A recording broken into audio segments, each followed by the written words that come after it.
Ya no se le puede exigir más de todo lo que ha peleado. No hemos podido mantener las alturas, no tenemos espacio, no tenemos medios, no contamos con los apoyos que corresponden y creo, mi general, que tenemos que asumir una gran responsabilidad para con soldados que van a seguir combatiendo un combate sin posibilidades por el término de pocas horas más y que va a costar muchas vidas. Eso debo decirlo como comandante de Malvinas. Gracias.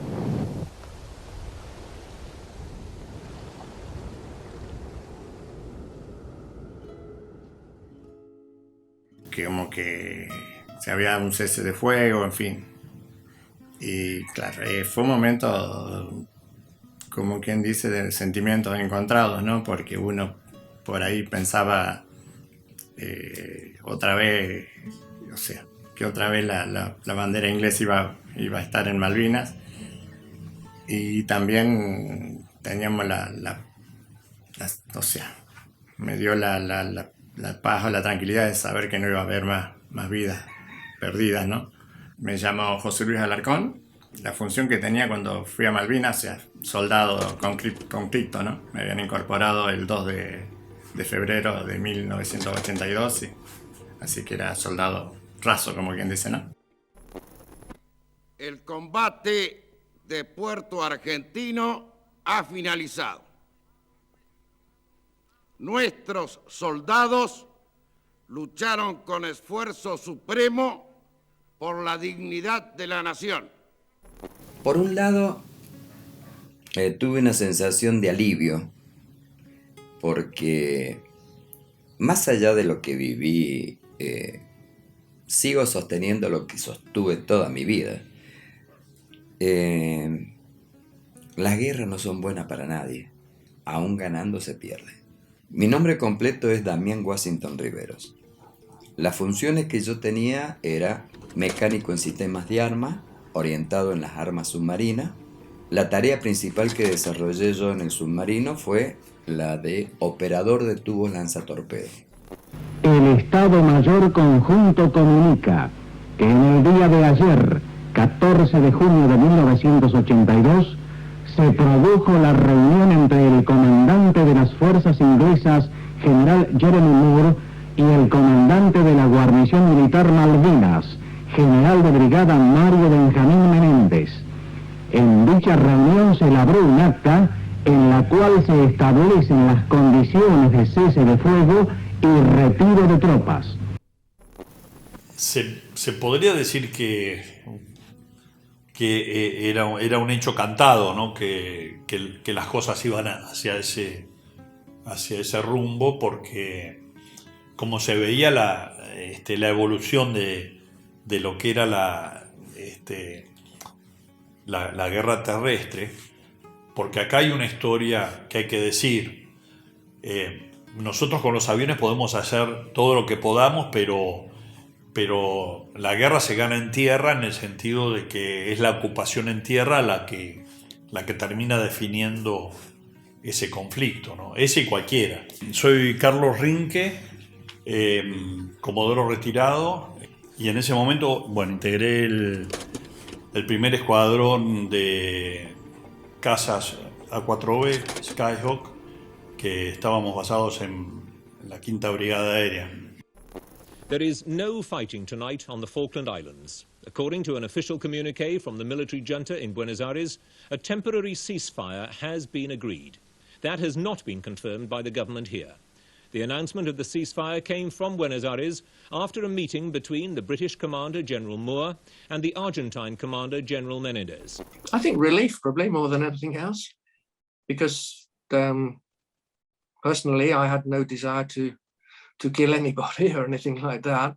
It was, an affair between two countries, from my point of view, and we had two collections of professional military people trying to achieve the objectives of their politicians. So when the fighting finished, I was happy. I thought, phew, I'm glad this is finished.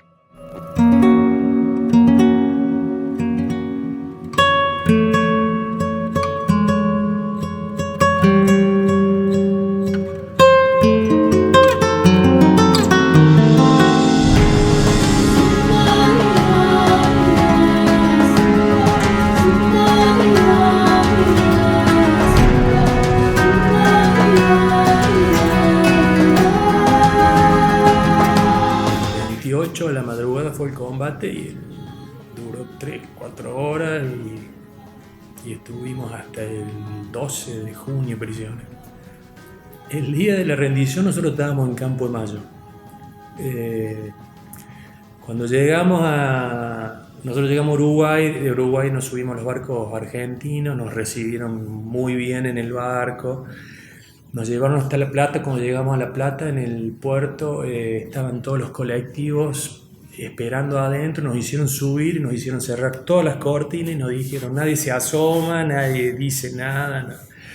Y salimos de la base y estaba toda la gente con carteles preguntando, familia López García, todo, y no nos dejaban asomar ni nada. Llegamos a Campo Mayo y en Campo Mayo estaban todos los cadetes a la orilla del camino gritando viva la patria, victoriándonos. Estábamos orgullosos. Nos recibieron bien, nos hicieron cambiar la ropa, nos bañamos, quedamos en periodo de engorde ahí, nos daban de comer. No nos dejaban comunicar con nuestra familia. Mi nombre es Eric Walter Langer. Entré como soldado conscripto y inmediatamente soy seleccionado para pasar a la sección AOR, que era la sección aspirante oficiales de reserva.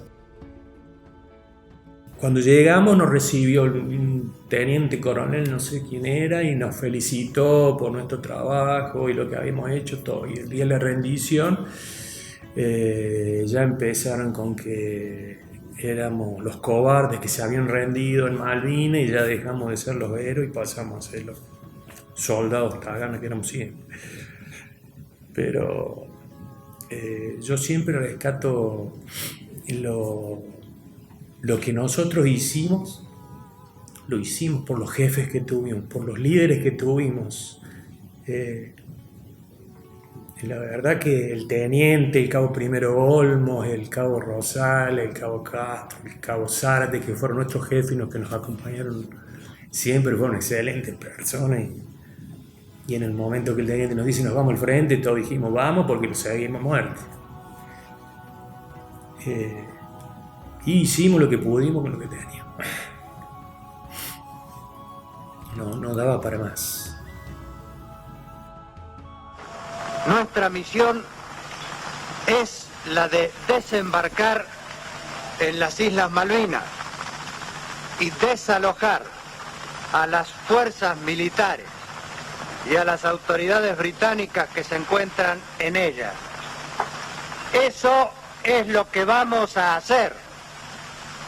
El destino ha querido que seamos nosotros los encargados de reparar estos casi 150 años de usurpación.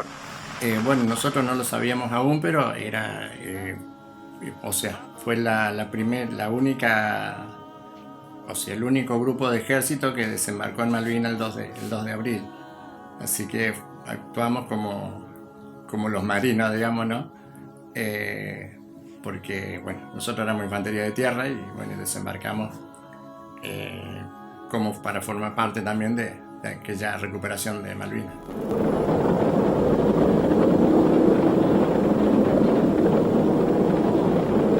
Nunca habíamos ido en barco nosotros, la gente éramos toda gente de tierra, personas de tierra, como quien dice, tierra adentro. Y bueno, el viaje fue en barco, fue tranquilo, como quien dice, los primeros días. Ahí nos fuimos interiorizando del tema, de lo que iba a ser. Y al tercer día nos azotó una tormenta tremenda en el mar, que el tercer y cuarto día fueron tremendos. Nos pasaba el agua por encima del barco, era algo nunca visto. Nosotros, la verdad que no sabíamos, dice que fue una tormenta más fuerte que inclusive los marineros que han tenido, ¿no? Y el almirante Busser nos dio una arenga en la que nos explicó de qué estábamos haciendo ahí, que era una misión histórica, la de recuperar Malvinas. Así que, bueno, estábamos ante esa situación y el día 2 fue la recuperación de Malvinas. Comunicado de la Junta Militar. La Junta Militar, como órgano supremo del Estado, comunica al pueblo de la nación argentina que hoy la República, por intermedio de sus Fuerzas Armadas, mediante la concreción exitosa de una operación conjunta, ha recuperado las Islas Malvinas, Georgias y Sandwich del Sur para el patrimonio nacional. El submarino Santa Fe, en Operación Rosario, del 2 de abril del 82, participó llevábamos a bordo del submarino alrededor de 15, 20 buzos tácticos que tenían que desembarcar y hacer una limpieza de playa en Puerto Argentino para que el resto de la tropa pudiera desembarcar. Nosotros nos enteramos el 1 de abril a la noche, porque fue una misión estrictamente secreta. Solamente creo que el comandante y su plana mayor sabían de esa operación. Porque bueno, la idea era guardarlo en secreto para no poner en alerta, ¿no es cierto?, las fuerzas militares inglesas. Y bueno, yo creo que dio resultado, porque los ingleses siempre dijeron que nunca se imaginaron el desembarco de tropas argentinas para el 2 de abril, ¿no es cierto? Mi nombre es Alberto Esteban Macías. En el 82 era cabo segundo, estaba haciendo la carrera militar en la Armada y era submarinista, formaba parte de la tripulación de la última dotación del submarino Santa Fe.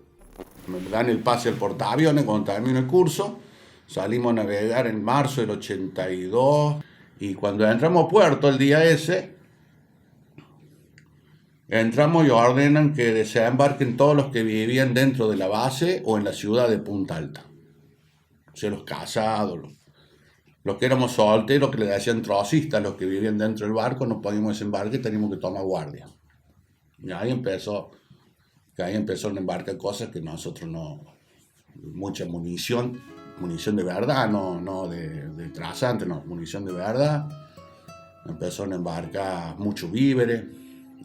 Y embarcaron bolsas para cadáveres, que a mí me llamó la atención, que no sabía por qué, la cantidad de bolsas. Y eran muchas bolsas para cadáveres, que a tal punto que le pregunté al suboficial que hacía guardia conmigo. Yo digo, si uno hace cuenta, le digo, suboficial, acá hay, nosotros de tripulación normal somos 1000, 1200, y acá hay como 2000 bolsas. Le digo, ¿quién me embolsa el último? Me llamo Raúl Fernando Arias. Soy veterano de guerra, tripulante del portaaviones 25 de mayo y fui a Malvinas con el grado de cabo primero técnico electrónico radiocomunicante. El Regimiento 25 fue la única unidad del ejército que participó del desembarco en Malvinas. Como la operación era secreta, supuestamente por lo menos para nosotros, se nos había dicho... Esto ya luego de 2 meses de instrucción que habíamos sido incorporados, que íbamos a hacer una maniobra conjunta con la Armada, más al sur, digamos, para la zona de Tierra del Fuego. Nos embarcamos en el rompehielo Almirante Irízar. Mi sección, que a partir de ese momento empezó a llamarse sección bote, el indicativo era bote, junto con la sección Romeo, y la otra y la tercera sección, la sección Gato, iban en otro buque, digamos. Nuestro jefe de sección, el teniente Roberto Esteves, recién 2 días antes del desembarco, él nos reúne en la bodega del buque, del rompehielo, y ahí nos dice que íbamos a recuperar Malvinas. La sorpresa, se imaginan que eso fue algo que nadie se imaginaba, una cosa de esa, que íbamos a formar parte de la historia. Recuerdo que estábamos junto con mi compañero, de mi pareja de combate, Domingo Álamo, nos miramos y nos dimos un abrazo que nos emocionó hasta las lágrimas. Pasar a formar parte de la historia de ir a recuperar Malvinas, era algo soñado. Por supuesto que éramos inconscientes de lo que iba a pasar después, de todo lo que nos iba a tocar vivir. Pero fue un momento maravilloso, sublime, fue el momento más emotivo de mi vida. Mi nombre es Orlando Javier Rufino. Fui soldado AOR, aspirante a oficial de reserva, incorporado al Regimiento de Infantería 25 en Sarmiento, Chubut. Yo con 26 años, un poco más de experiencia que a lo mejor el resto de los chicos, percibía que era algo más importante que un simple ejercicio. Mi mamá, como todos los días, se levanta a 6 de la mañana, 7, no sé qué hora era, lo primero que hacía, prendía la radio y escuchó todos los comunicados que a partir de ahí se estaban haciendo. La marcha de Malvinas, comunicado número 1, fuerzas argentinas tomaron Malvinas, bla, bla, bla, bla, bla. Cuando escuché eso, mi vieja, mi mamá, se pone tan feliz, tan orgullosa, explotaba de alegría. Qué lindo que las Malvinas son nuestras, bla, bla, bla, bla, bla. A las 9 de la mañana llega mi carta donde le cuento todo lo que estaba pasando, y bueno, ahí de esa alegría infinita pasó a un estado de shock, porque ahí se dio cuenta que yo estaba involucrado de alguna forma con la guerra de Malvinas. Mi nombre es Daniel Pérez. Cuando yo fui a Malvinas, fui como soldado raso, tenía 26 años porque tenía prórroga universitaria. The sun has set on yet another corner of the British Empire, this one far down in the South Atlantic. Argentina today invaded and seized the Falkland Islands, which have been under British rule for nearly 150 years. Britain promptly broke diplomatic relations with Argentina. I'd been in the army since my university days, so I was a career soldier doing lots of different jobs in my unit. At the time of the Falklands conflict, I was what we would call the adjutant, was in charge of the staff work. The House meets this Saturday to respond to a situation of great gravity. We are here because for the first time for many years, British sovereign territory has been invaded by a foreign power. I found out on the 4th of April that Argentina had invaded, which is 2 days later than Op Rosario, because I had been on exercise with our special forces in Belize in Central America. We were there due to complete a 6-month tour from that April, but we knew we were going to war when we were sent back to the UK on the 6th of April. And we were very enthusiastic with the prospect. A partir del día de la fecha, 2 de abril de 1982, inicia su transmisión LRA Radio Islas Malvinas para toda la República Argentina.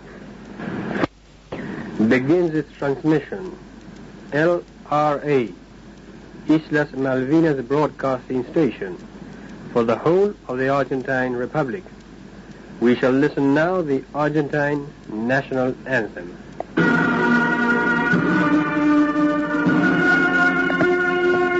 Nos enteramos el 2 de abril, digamos a media mañana o cerca de mediodía deben haber empezado a salir los suplementos de los diarios que anunciaba que Argentina había recuperado las islas, luego de un momento donde el gobierno militar estaba ya recibiendo, digamos, movilizaciones y demás. De hecho, que en Plaza de Mayo, 2 días antes, hubo una movilización con una gran represión que impidió la reunión de los trabajadores en Plaza de Mayo. Y esa misma Plaza de Mayo, el 2 de abril, se llenó con la misma gente celebrando lo que era, digamos, para los argentinos algo querido, que lo venimos viendo en las escuelas y demás, el hecho de recuperar las Islas Malvinas. Fue el mismo 2 de abril, sí. Si quieren venir, que vengan, les presentaremos batalla.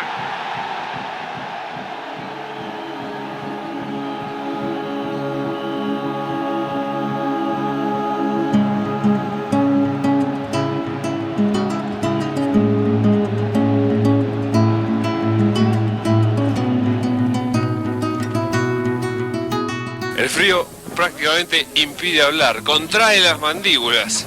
Sin embargo, no parece influir demasiado en estos soldados, o por lo menos en su labor, ni tampoco en su estado de ánimo, a todas luces alegre.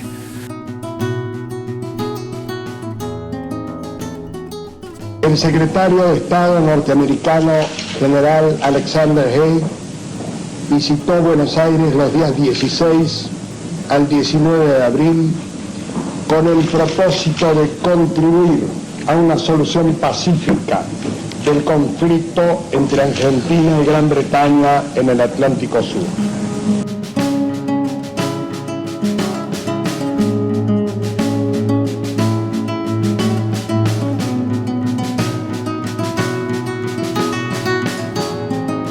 People say, but don't use force while the negotiations are continuing. It's a very easy argument, isn't it? It just enables the Argentinians to carry on negotiations on and on and on, a perfectly easy ploy.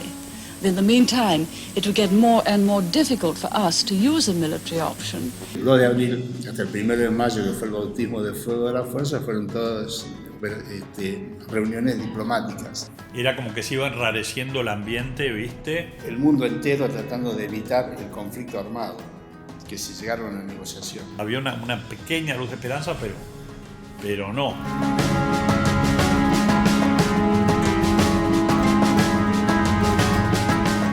Ya se sabía que la flota inglesa había zarpado principalmente de Londres y algunas de acá de la isla Ascensión. Hasta ahora no se ha detectado absolutamente ningún avance de ningún tipo y, reitero, reina aquí la más absoluta de las calmas. Y bueno, ver los aviones de los ingleses que llegaron y entraron a tirar bombas y era comprender que estábamos en una guerra, ¿no?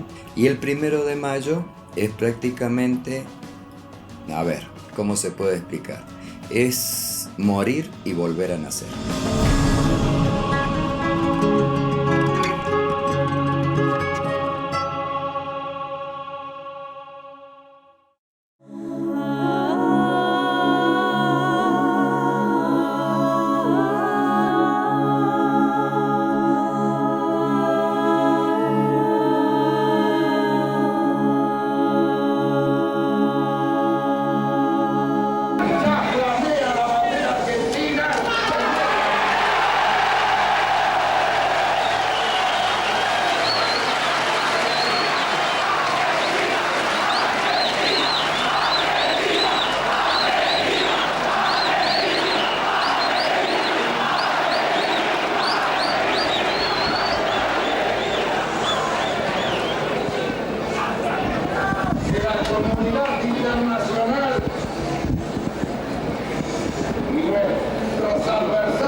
They've had 3 weeks in which to start to withdraw their forces, 3 weeks in which to negotiate through Mr. Haig. We had to retake South Georgia at the best possible time. I have to keep in mind the interest of our boys.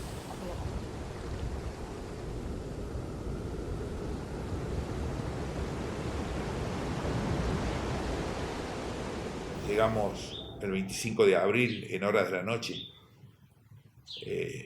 a Georgia, y el sonar del submarino había detectado buques enemigos navegando en superficie, porque no había profundidad en la bahía para irnos a profundidad, a inversión. Ahí detectamos el primer ataque por la parte de proa del submarino, la parte de adelante. Nos armamos un grupo de 6-7 para poder tratar de repeler el ataque, porque atacaban, nos tiraban con misiles, nos tiraban con torpedos, nos tiraban con bombas de profundidad. El submarino ya empezó a escorarse, a ladearse. En una de esas, que yo en la parte de aprovisionamiento de municiones, por el costado lanzan un misil y penetra por ahí. Justo yo voy bajando a buscar municiones y ahí me agarra el misil a mí. No explota el misil, El misil entra y sale, pero la esquirla que produce, ¿no es cierto?, me corta la pierna. Y bueno, yo cuando me veo así, digo, ¿qué hago? Porque yo veo el orificio que había dejado por donde había entrado el misil en la vena. Yo veo el orificio y veo el agua, ¿verdad? El agua la tenía ahí a 4 o 5 metros. El agua ahí está casi 2 grados, 1 grado. Ahí está. Era tanto el dolor que tenía, entonces que pensé por un momento tirarme el agua para sufrir menos. O sea, digo, voy a fallecer más rápido por hipotermia y de paso el agua fría me va a calmar el dolor. Y bueno, son esas cosas que uno, digo, las piensa en un segundo, en una milésima de segundo. Digo, bueno, no, voy a morir con mis compañeros abajo. Me logran sacarme. ¿Cómo me logran sacarme del submarino? En una camilla me envuelven con soga, con lo que tenían. Entonces, 2 de arriba agarraban la camilla y 2 de abajo empujaban. Pero claro, en ese momento pasaban los helicópteros y ametrallaban lo que venía. Entonces, abajo con la camilla, arriba con la, hasta que logran desembarcarme. Y bueno, y ahí me llevaban con la camilla y el médico de este doctor Gatica me opera en un sillón odontológico. Pero mientras el médico me operaba, que yo sentía todo lo que me estaba haciendo, porque me habían colocado la peridural, nos bombardeaban y se movía toda la estructura porque todas las casas son de madera. Se movía todo y el médico seguía con su tarea, ¿no es cierto? Bueno, terminó la cirugía y bueno, me pusieron en una habitación. Ya las fuerzas inglesas, yo esa parte no la vi, por supuesto, pero ya las fuerzas inglesas empezaron a desembarcar. A las 5 de la tarde formaron, cantaron el himno y bajaron el pabellón argentino y se produce la rendición.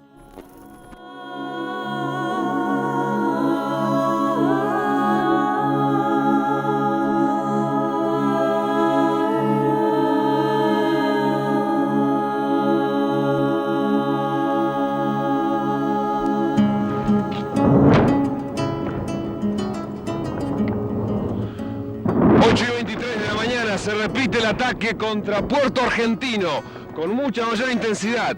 Antes habían sido 2 aviones que habían bombardeado el aeropuerto con escasa suerte. Ahora el tiroteo es mucho más intenso y se ve que además otro de los blancos es el mercante argentino que está en la bahía. Misiles nuestros se dirigen en busca del enemigo. El 1 de mayo, digamos que fue cuando empezó todo. A las 4:40 de la mañana nosotros tuvimos el bombardeo de un avión Vulcan que vino desde Isla Ascensión y bombardeó la pista de Puerto Argentino. Eso fue sin previo aviso, o sea, hasta ahí venía el tema de las negociaciones, se iba complicando, pero el momento el que tira la primera bomba, digamos, es el que un poco da el comienzo, ¿no? 4:30 de la mañana suena la alarma. Corro a mi posición con mi compañero y abastecedor de lanzacohetes. Yo tenía un lanzacohete que era Carlos Brión, compañero de Marco Juárez. Y bueno, nos quedamos en las posiciones a ver qué pasaba. No sabíamos que ya habían bombardeado en Puerto Argentino.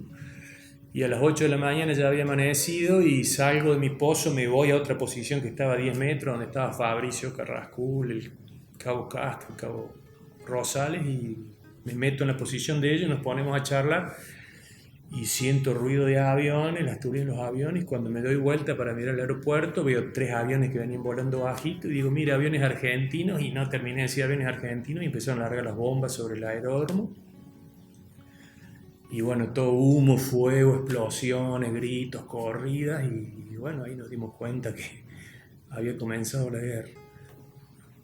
Y cayeron...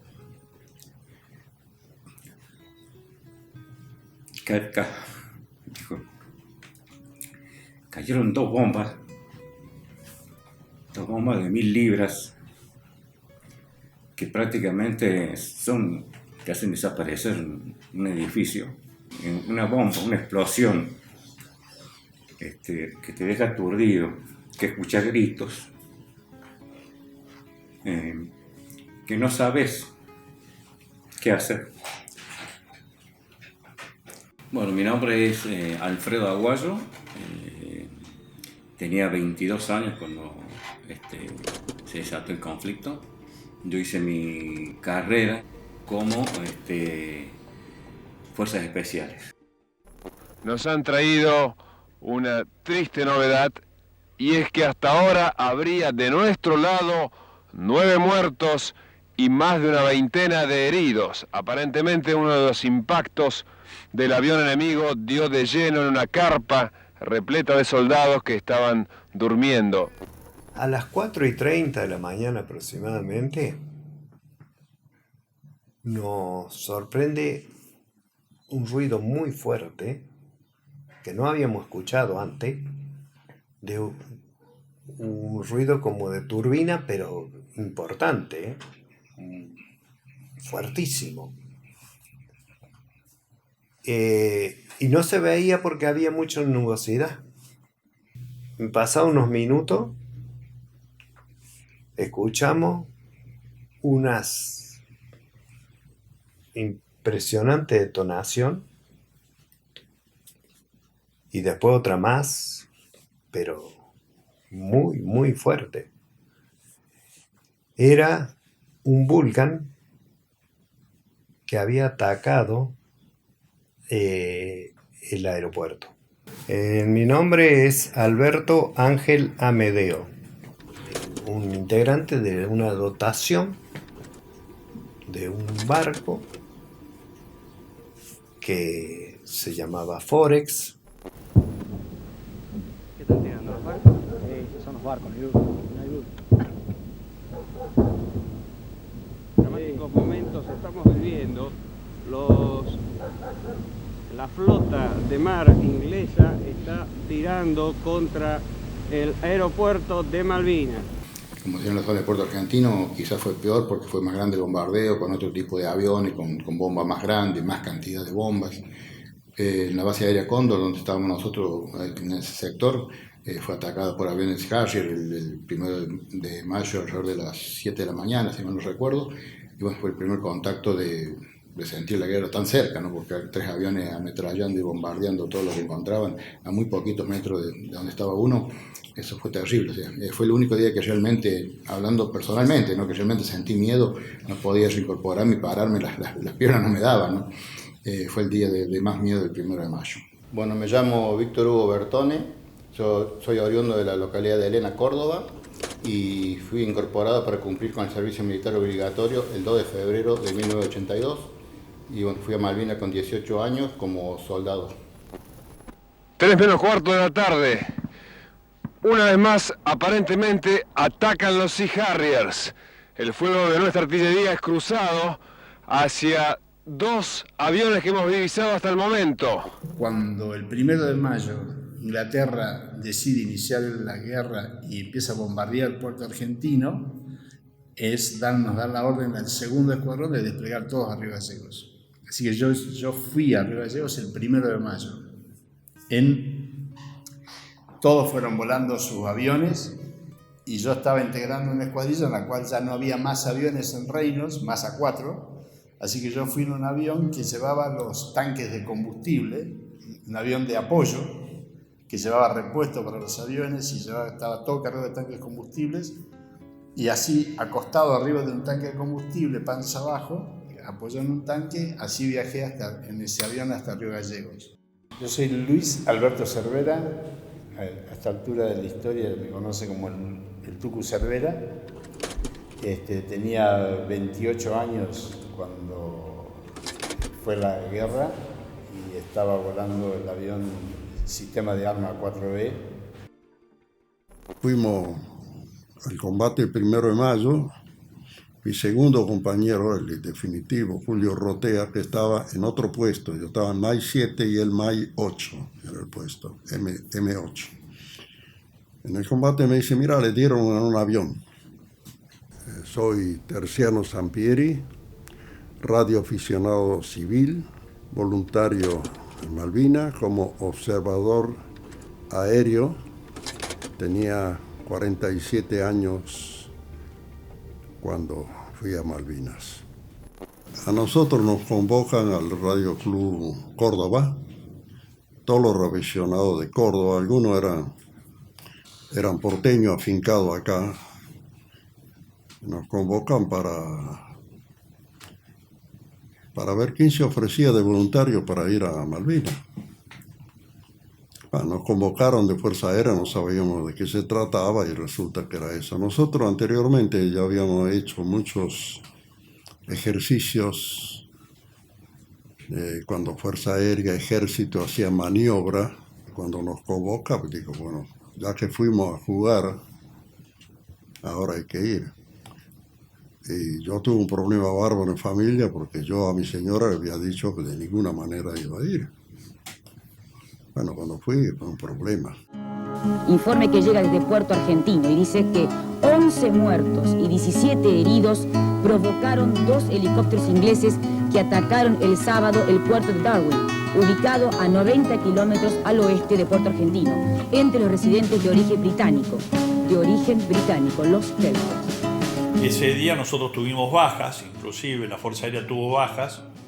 Una baja fue de la base nuestra, el capitán García Cuerva, que en un Mirage también tuvo un combate aéreo y después se quedó sin combustible, trató de aterrizar en Puerto Argentino y lo derriba la propia artillería antiaérea nuestra.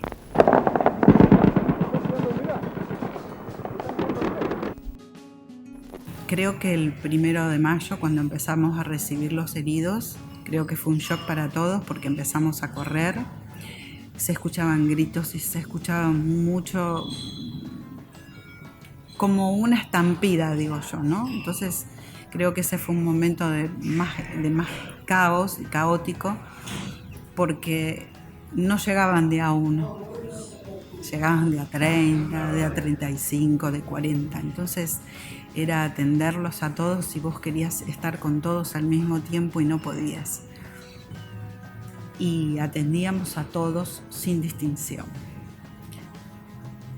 hasta un piloto inglés. Nosotros estuvimos atendiendo a un inglés, o sea, no solamente de nuestra fuerza y de nuestra Argentina, sino también de los enemigos, porque la enfermería, la sanidad no hace distinción, no dice no, estos no porque son los enemigos.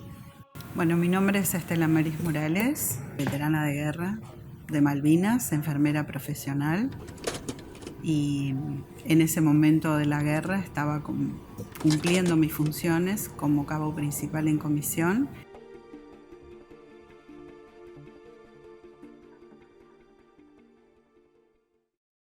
Comunicado del Estado Mayor Conjunto número 16. El Estado Mayor Conjunto comunica que como resultado del ataque sufrido en un punto situado a los 55 grados 24 minutos latitud sur y 61 grados 32 minutos de longitud oeste por el crucero Ara General Belgrano, informado en el comunicado número 15, existen indicios que hacen presumir su hundimiento. El 2 de mayo entra el jefe nuestro, el teniente Navio Souto, abre la puerta de la electrónica y dice: hemos perdido contacto con el Belgrano con el Belgrano, no con la escuadrilla, con el Belgrano. Y creo que eran las 5 de la tarde. Y después ya vino y dijo: mira, no hay novedad del Belgrano, suponemos lo peor. Y ahí uno empieza a pensar, porque ahí en el Belgrano tenía tus amigos, había uno de los que vivía conmigo, estaba ahí. El 2 de mayo yo largué la guardia a las 8 de la mañana, después me fui a desayunar, después me fui al puesto de trabajo, porque a veces había que limpiar el compartimento de la caldera o de máquinas. Y a las 4 de la tarde yo tomaba guardia en la caldera, y fue justo el momento de ataque al submarino. Según dicen, el submarino siempre ataca en los cambios de guardia, porque es en el momento que más gente puede matar. Y efectivamente atacó en el cambio de guardia, a las 16 horas. Mi nombre es Néstor Daniel Corvera. La función mía en el buque era maquinista, cubría guardia de caldera, de caldera de proa, porque había compartimento de caldera. El 2 de mayo era un día gris, muy nublado, con alguna llovina, el mar estaba bravo. Yo con mi compañero, que era el soldado Rodríguez, un conscripto, nosotros le decíamos conscripto viejo, porque era, creo que de la clase 62. Estábamos tomando el mate cocido de la tarde y cuando íbamos para la caldera, el primer impacto. Lo que no le puedo decir es si pegó en proa o pegó en la popa, porque hubo dos torpedos que entraron, uno por popa y otro por proa. Lo que sí, el buque parece que se hubiera plantado ahí y bueno, se cortaron las luces porque se pararon los generadores. Según me cuentan que el torpedo de popa entró por los sollados. Los sollados son los dormitorios y había mucha gente descansando, entonces arrasó con todo eso, porque era un torpedo que busca la fuente de mayor temperatura para explotar. Entonces va rompiendo y matando, hasta que llegó a la máquina de popa y ahí es donde explotó. El crucero Ara General Belgrano fue atacado y hundido por un submarino británico en el punto situado a los 55 grados 24 minutos de latitud sur y 61 grados 32 minutos de longitud oeste. La dotación del buque es de 1.042 hombres. Se están llevando a cabo operaciones de rescate de sobrevivientes. Según me cuenta después mi compañero, que parecía que los pisos, que son de chapa, ¿no es cierto?, se derretían. Se hacían unas gotas incandescentes bien, no roja, blanca, y es como que se derretían los pisos, las escaleras. Y bueno, después nosotros teníamos una balsa asignada, cada tripulante tiene una balsa, a donde en un caso de siniestro debe dirigirse a ese lugar. Balsas me parece que sobraban, había muchísimas balsas. El buque se empezó a escorar. Escorar quiere decir que hacía así, ¿no es cierto?, para la banda de babor. Y todas las balsas que estaban en esa orilla de babor corrían el riesgo de que el buque lo aplatara con las antenas. Y tenía un montón de amigos y compañeros que habían hecho el curso juntos, que estaban ahí en el Belgrano. Entonces ahí en adelante era ir al puesto de combate, del ciclo de combate, pedir la lista de los que iban rescatando. Y ahí vos buscabas a tus amigos. Y el que recibía la lista en el portaaviones, el flaco Bollo, que era compañero mío, el hermano que tenía 17 años estaba en el Belgrano, era marinero radiooperador. Y ese chico murió en el Belgrano. Y este recibía las listas, y me acuerdo las últimas listas, no salía el hermano, estaba destruido. Y así le pasó a varios, ¿no? Allí se está produciendo el descenso del resto de los tripulantes del crucero General Belgrano que transporta este aparato Fokker F-28 de la Armada Argentina. En algunos casos debe recordarse que estuvieron casi 48 horas en las embravecidas aguas del Atlántico a bordo de las balsas que fueron lanzadas desde el crucero y permanecieron allí hasta que fueron rescatados. El naufragio siempre es una incertidumbre, porque usted no sabe si lo van a poder buscar, si van a llegar a buscarlo, si la balsa no se va a dar vuelta y se va a ahogar. Imagínese que por más que sea una buena nadadora en esas aguas a 0 grados, puede durar 1 minuto, 2 minutos a lo sumo.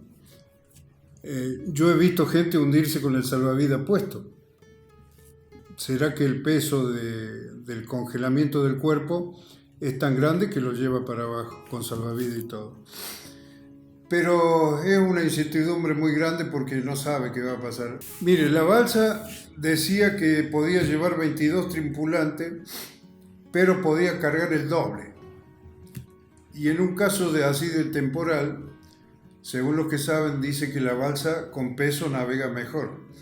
De hecho, hubo muchas balsas que se dieron vuelta, balsas con poquita gente que se murieron de frío, ahí los chicos, 4 o 5 en una balsa fallecieron todos. Así que la balsa, llevando peso, navega mejor en un caso extremo como este de un temporal bastante fuerte. Lo que sí, nunca hay que perder la esperanza. Y hay que luchar, hay que ayudar al que está golpeado, al que está quemado, darle de comer, darle de tomar agua, inyectarlo con calmante para que no sufra lo menos posible, hasta que llegue el momento o no. Y tanto va a quedar el que está herido como los que estábamos bien. El crucero General Belgrano no solo no estaba navegando hacia las Georgias, sino que estaba navegando hacia la isla de los Estados, como ustedes saben, a la altura de la isla grande del Tierra del Fuego, territorio argentino, mar argentino. Comunicado del Estado Mayor Conjunto número 21. El Estado Mayor Conjunto comunica que hasta el momento han sido rescatados 680 tripulantes del crucero Ara General Belgrano. That ship was a danger to our boys. That's why that ship was sunk. I know it was right to sink her, and I would do the same again.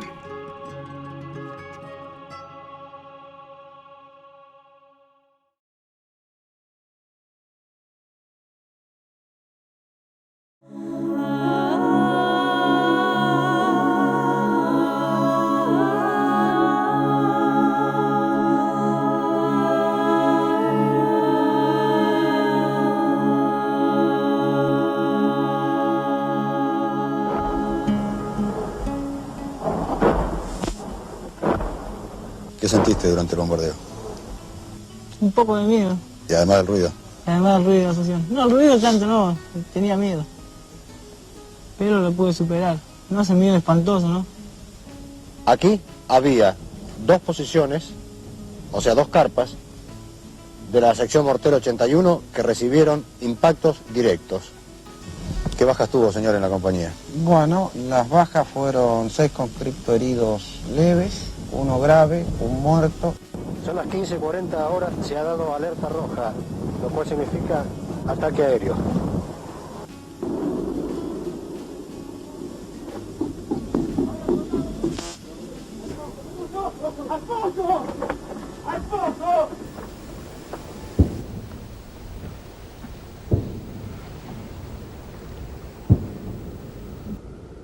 Nos despertamos con un cañoneo naval, se habían puesto 3 fragatas a 30 kilómetros y de allá nos tiraban y sentían boom, boom, boom, y al lado nuestro tum, tum, las explosiones y el pozo que nos temblaba y se nos caía la tierra arriba. Los ataques navales es lo más impresionante, lo más estresante. Cuando vos veías que la bengala estaba arriba tuyo, era porque iban a bombardear donde vos estabas, ¿no? Bueno, la misión que nosotros teníamos al principio era atacar las unidades de superficie, la fragata, los destructores que estaban atacando Puerto Argentino. Actualmente soy el comodoro retirado de la Fuerza Aérea Antonio Zelaya. En la época de la guerra era capitán, tenía 32 años, era jefe de escuadrilla de aviones A4B Skyhawk que estaban destinados en Villa Reynolds, en San Luis. Y yo siempre pongo como fecha particular mía, evidentemente, el 12 de mayo, que es la primera vez que me tocó salir a combatir. Ese día salimos alrededor del mediodía y teníamos que atacar dos barcos, una era una fragata y otra un destructor que en ese momento estaban bombardeando Puerto Argentino. Por un lado fue bueno y por otro lado fue malo. Fue malo porque de 8 que salimos, volvimos 4 ese día. Salimos 2 escuadrillas, te había dicho que una escuadrilla tiene 4 pilotos. Bueno, delante de la mía iba la escuadrilla del capitán Busto, de esa escuadrilla regresó solamente uno, el numeral 4, el alférez Vázquez. Y de la escuadrilla mía volvimos 3, Gavassi, que era mi número 3, fue derribado lamentablemente por la propia artillería cuando sobrevoló sin querer, sobrevoló Darwin. Entonces nos marcó mucho. Y la buena noticia de ese día es que una bomba del numeral 2 de mi escuadrilla le pegó al destructor, al Glasgow, y que si bien la bomba lo atravesó y explotó después de atravesarlo, ese destructor quedó fuera de servicio por todo el combate, fue retirado del combate.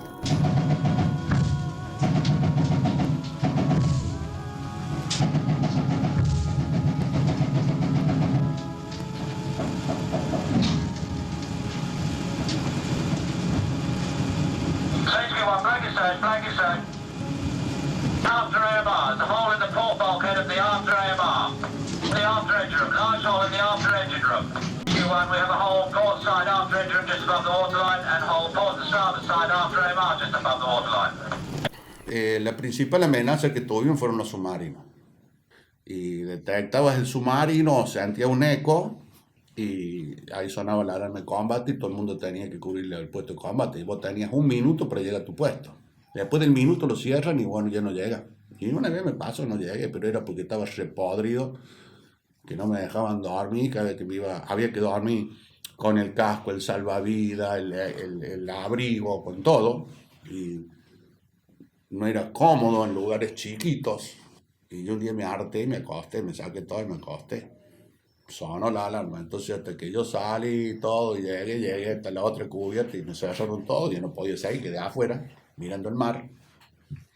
Y fue una experiencia inolvidable, lo tengo grabada porque parecía las películas, ¿viste? de John Wayne, de la Segunda Guerra Mundial, porque el barco nuestro iba navegando a máxima velocidad y delante nuestro que usaba el Hércules haciendo antisubmarino, van dando vueltas alrededor del barco, van dando vueltas protegiendo el barco, y está prohibido fumar porque en el barco va combustible, aerocombustible y de todo ahí, entonces no, menos en combate no se podía fumar. Yo ya no me importaba más nada, yo quería dormir y me prendí un pucho. En eso, cuando se aleje el peligro, se abren todas las compuertas, cada uno puede empezar a circular, yo me presenté al lugar donde tenía que llegar, y había un suboficial que me recontrajetó, pero yo no lo escuchaba. Yo veía que él movía la boca y yo fumaba y le tiraba el humo y el tipo, yo no lo escuchaba. Vamos yendo a Fox y cuando vemos que está el Carcarañaca, que permanecía en Puerto Rey, nosotros seguimos, lo pasamos y vamos directamente para allí. No hemos hecho mucho viaje y vemos que vienen rasante 2 Harrier.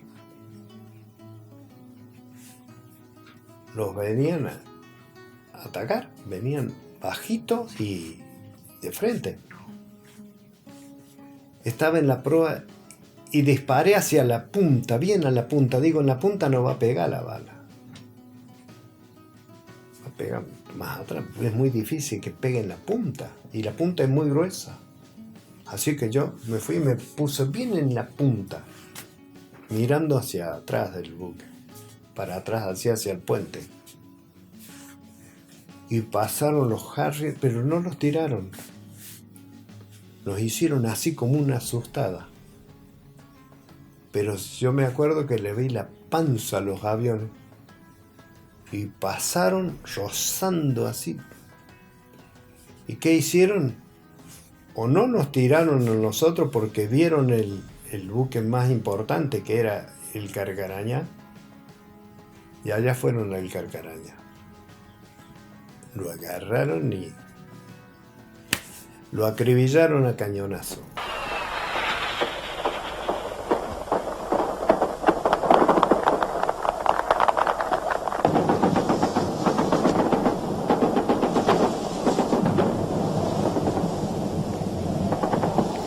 Todas las noches él me llamaba, a las 8 de la tarde era el llamado de él.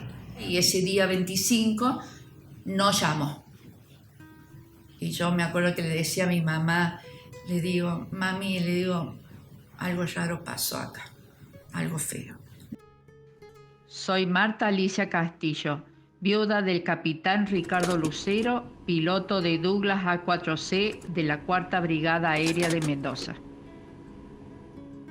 Nos llamó, eran las 9 de la noche, 9:30, 10, y me asomo, viste, ahí la ventana del comedor y veo un colectivo característico de la Fuerza Aérea, viste, y ahí bajó una comitiva y ahí me avisan. Realmente es como si tuviese caído una bomba en casa, viste, mi mamá estaba muy mal, la tuvieron que atender y yo, bueno, atendí toda la comitiva, y jovencita que tenía recién 21 años, recién cumplido, bueno, yo me disculpé y me fui a mi pieza, viste, y me encerré en mi pieza, y ahí es como que empecé viste, la mente es una película, viste, empecé a recordar cosas, a leer todas las cartas de él, viste.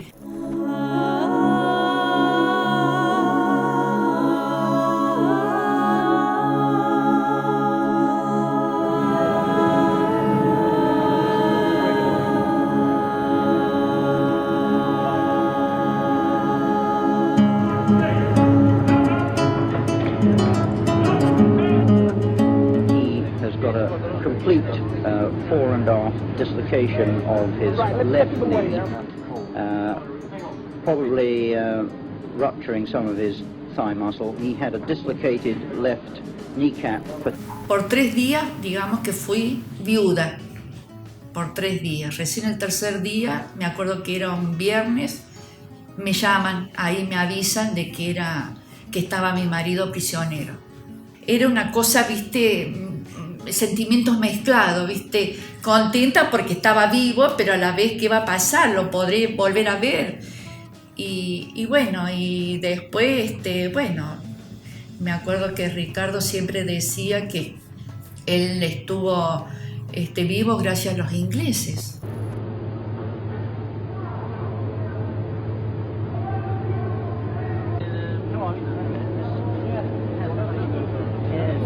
Y bueno, y él cuando sale despedido por un cohete al eyectarse, se le abre el paracaídas y ahí ve que va a caer en el medio de las flotas inglesas, todos barquitos. Y bueno, y ahí cuando él se cae, o sea, se sumerge al agua, al mar, y ahí ve que quiere salir, viste, a la superficie, y ve que las piernas no le responden. Se alcanza a inflar uno de los salvavidas acá que lleva acá, ¿no? Pero era tan fría el agua, helada, que no alcanzó a inflarse el otro. Y ahí de repente tenía miedo porque no alcanzó a cortar las cuerdas del paracaídas, ¿no? Entonces él tenía miedo de que se podía enredar con esas cuerdas. Y ahí aparece un gomón con ingleses, y ahí desesperados los ingleses, viste, le cortan, viste, ellos mismos le cortaron las cuerdas para ayudarlo a sacar, y no podían, se le escapaba y se sumergía, y ahí él pensaba que se moría, viste, realmente, porque no podía tampoco él ni siquiera tampoco ayudar. Y ahí después siente como le tocan acá, y era un buque, o sea, abre una rampa, entonces ahí por ahí lo ayudan a subir. Estamos siendo bombardeados por 2 aviones Harrier. Allá voló. Ahí pegó una. Te conozco y en este momento se viene acercando otra. Recibido. Después del desembarco en San Carlos, del día 21 de mayo, ahí tenemos el derribamos los 2 helicópteros, abrimos otros 2, y ese día caminamos aproximadamente 30-35 kilómetros hasta llegar a una casita en el medio del campo. Ahí pasamos la noche. Al día siguiente, al oscurecer, nos descubre, o sea, creemos que nos descubrió un helicóptero británico que nos sobrevoló. Entonces decidimos dejar la casita porque íbamos a ser atacados durante la noche seguramente. Caminamos esa noche un par de kilómetros para salir de esta zona de peligro. Imposible caminar por la característica del terreno, caía agua, nieve, frío. Entonces llegó un momento que nos acostamos en el barro, en el suelo, a tratar de dormir, ¿no? Nos hacíamos calor uno con otro, todos amontonados. Y el día siguiente, apenas aclara, que amaneciendo ya que se podía ver, seguimos caminando hasta un pequeño pueblo, Douglas Pada, Y en este pequeño pueblo se toma unos 30 habitantes, 40 habitantes, personas mayor más de todo, se las lleva dentro de una pequeña capilla que había, algo así, y nosotros pasamos a ocupar las casas de este pueblo.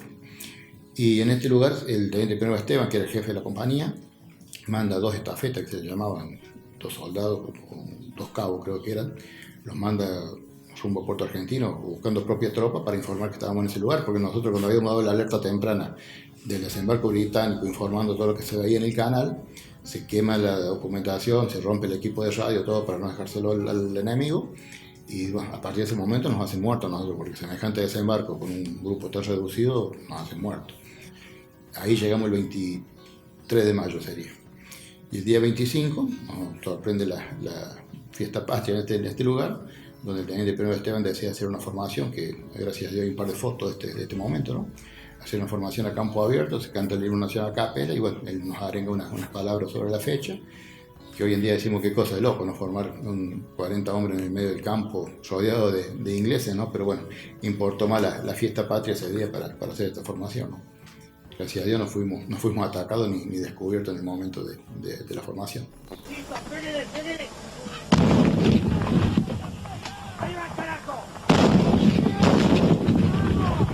¡Vamos, cara, vamos! La tarde, noche, ya se veían y se escuchaban las explosiones y la artillería, ellos que tiraban, y la artillería nuestra estaba atrás de nuestras posiciones y por arriba nuestro, que pasaban, y por el otro lado que respondían, y también, y ahí el teniente nos junta y nos dice, bueno muchachos, llegó el momento tan esperado, nos vamos al frente. Y empezamos a ver soldados que venían avanzando a la orilla del mar, pero como 400, 500 metros donde estábamos nosotros. Y bueno, cuando nos empezamos a desplegar en cadena, empiezan a tirar, eran los soldados ingleses que venían frente a nosotros, y bueno, nos tiramos cuerpo a tierra, y cuando me tiro cuerpo a tierra me empiezan a tirar, y yo veía las trazantes luminosas que me picaban al lado y me quedaba quieto. Y me arrastraba hasta que caigo al pozo, y cuando caigo al pozo estaba Brión, mi abastecedor, el cabo Zárate y el teniente Esteve. Tomé el lanzacohete y le digo a Brión, seguime, y el teniente me dice, seguime. Entonces sale corriendo para volver a la otra posición, y cuando está llegando a la otra posición, le pegan en el brazo y en la pierna, de una vuelta en el aire se cae y se arrastra al otro pozo, y yo le pregunto al cabo, ¿qué hago? ¿Voy o no voy? Y me dice, no, quédate acá. Bueno, y ahí empezó el infierno, era una lluvia de balas, no nos podíamos asomar porque cada vez que nos asomábamos era una ráfaga que nos reventaba el pozo. Ahí empezamos a escuchar los gritos de los compañeros heridos. Fabricio estaba atrás del pozo nuestro, lo escucho que empezó a gritar, me dieron, le gritábamos, arrimate, vení, arrastrate al pozo, no puedo, me dieron. Y bueno, en el momento que le dan se sienta, y cuando se sienta y termina recibiendo otro impacto que pierde la vida. Fueron realmente... Era el infierno mismo eso, ¿no? La cantidad de proyectiles que venían hacia nosotros, y bueno, y también desde nuestra posición, que era relativamente ventajosa porque estábamos en una altura.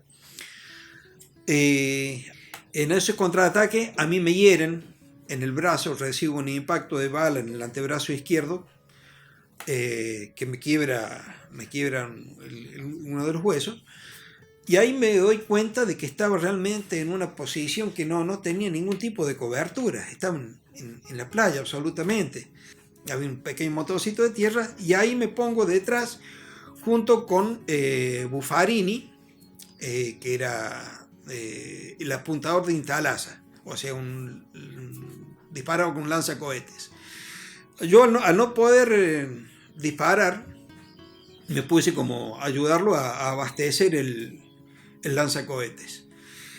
Quiere disparar y no le sale el tiro. Le digo, para que está desconectado el magneto. Entonces le conecto el magneto, y cuando él se levanta, ahí recibe un impacto en el maxilar, y bueno, de ahí cayó herido arriba mío, y bueno, traté yo recuerdo que tenía una una toalla y lo usaba como bufanda, con eso le envolvía un poco la herida, le digo, quédate acá, pégate al suelo, y yo veo así hacia mi derecha, uno de los proyectiles de los cohetes había quedado al descubierto.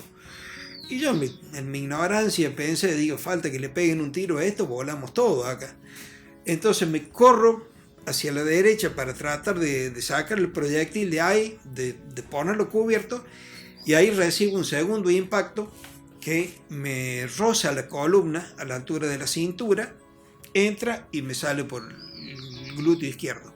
Bueno, ahí quedé totalmente inmóvil, sin poder caminar. Ahí sí el dolor fue tremendo. Y bueno, y fue esperar, digo, espero el tiro de gracia, porque estaba al descubierto, sin ningún tipo de protección y sin poder moverme. Y nos turnamos para tirar y nos asomamos y tiramos y nos barrían el pozo, por ahí cayó un mortero, sentimos la explosión y el silbido y la explosión al lado del pozo en el borde que nos tapó de tierra, nos dejó los oídos zumbando, y ahí dijimos, ¿qué hacemos? Y le digo a Brión, nos fumemos el último cigarrillo. Así que nos prendimos un cigarrillo y nos pusimos a fumar.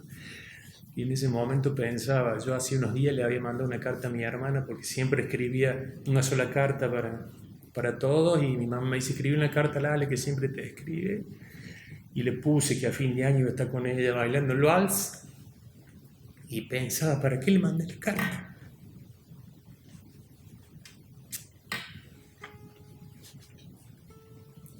Y bueno, con el cabo dijimos, teníamos unos PDF que son unas granadas, unos puffs PDF que se ponen en la punta del fusil. Así que pusimos la granada, tiramos, ya había amanecido, habían pasado como 2 horas y media. Y cuando nos asomamos para ver a dónde había caído, ya se habían rendido la mayoría de las posiciones que estaban a nuestra derecha. Nosotros éramos la anteúltima posición. Y había un inglés apuntándonos con una ametralladora, así que ahí nomás el cabo sacó un pañuelo, salimos con los brazos atrás de la cabeza y salimos caminando, y cuando salimos caminando ahí nos encontramos con los compañeros muertos, quemados, heridos. Estaba Buffarini, me acuerdo que es uno de los que veo y que más me impresionó, que le faltaba media cara, y a la noche nos vuelven a traer al lugar donde fue el combate nuestro, y ahí nos reencontramos con los heridos, que ahí los encuentro, piden voluntarios para ir a buscar las camillas, yo voy, y en una chapa había un soldado acostado herido, y yo lo agarro de los pies y sentía que se quejaba, y conocía su voz, y le digo a mi compañero, porque era de noche, pregúntale quién es, y llorando decía, Giraudo, me duele. ¿Quién es? Quito, le digo. Horacio, me dice, me duele, Quito, me duele. Y bueno, los arrimamos a un fuego, que había unos matorrales que se habían prendido fuego, a los heridos, bueno, y ahí estuvimos toda la noche atendiéndolos. Le pedimos a los ingleses que si no los podían atender, que ya habían hecho todo lo que podían, estaban con suero, con morfina, pero que teníamos que esperar hasta el otro día que amaneciera para que pudieran entrar los helicópteros. Así que durante esa noche los atendimos, y bueno, algunos aguantaron. Giraudo murió esa noche y el resto a la mañana los evacuaron. Había comunicado que había muerto el chico de Giraudo, que era el otro que murió de acá. Y de Fabricio, nada. Seguimos buscando, y no había ninguna noticia. Hablábamos al regimiento, escribíamos al regimiento, le escribimos a Saint-Delin, que era el jefe del regimiento. Bueno, vos vieras todo lo que hicimos, y a los 42 días vino mi cuñado, de Río Tercero, que ya falleció, ingeniero civil en la fábrica, y nos trajo un papelito un poquito más grande que esto, como este. Decía, a título de colaboración, comunicar a la familia Carrascool que Fabricio Carrascool murió en Malvinas, restos inhumados de Malvinas. Nada. Eso es todo lo que me lo dice. 42 días. ¿A vos te parece?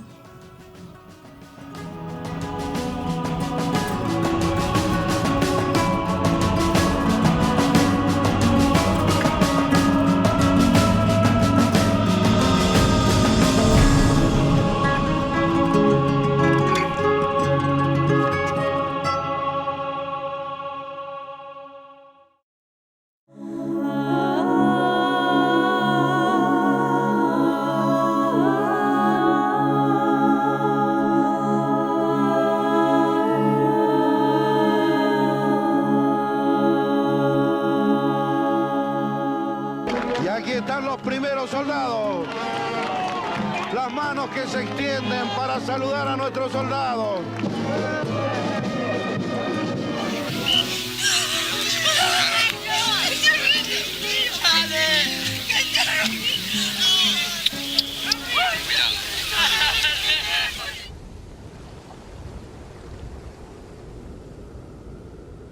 Él soñaba con ser contador porque la hermana estaba estudiando en Córdoba, ya para contador.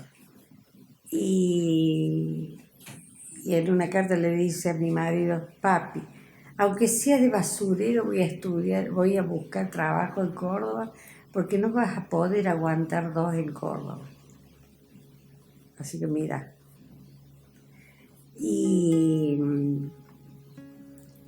Y él soñaba con ser contador. Soy Ucha, mamá de Fabricio Carrasco.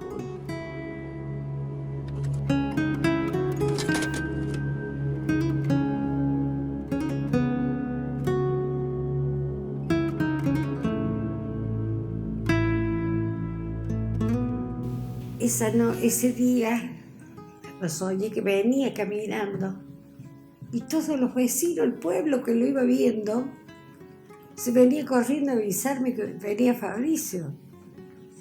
Él vino, abrió la puerta, me dio un beso. No era esta casa, era otra, de la otra esquina que era nuestra. Y se va derecho a la cocina, como hacía todos los días. Venía del colegio. Abría la heladera, a ver qué había.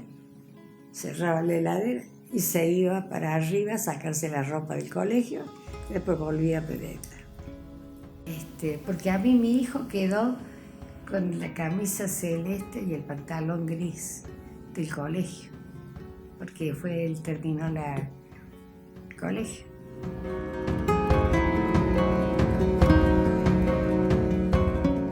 Ustedes no saben lo que fue Malvinas, chicos. Enséñenle a los jóvenes, a los chicos, que los respeten, que no se burlen de ellos. Desde hace 40 años que fue la guerra, ningún gobierno de los que hubo, desde Alfonsín en adelante, no, el otro primero fue un militar que desmalvinizó, y Alfonsín desmalvinizó también. Ningún gobierno se ocupó de llamarlos una vez para hacer una revisación médica.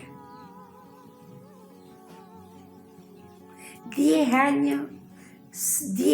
años sin pagarle un centavo. Y pusieron la cabeza por un país.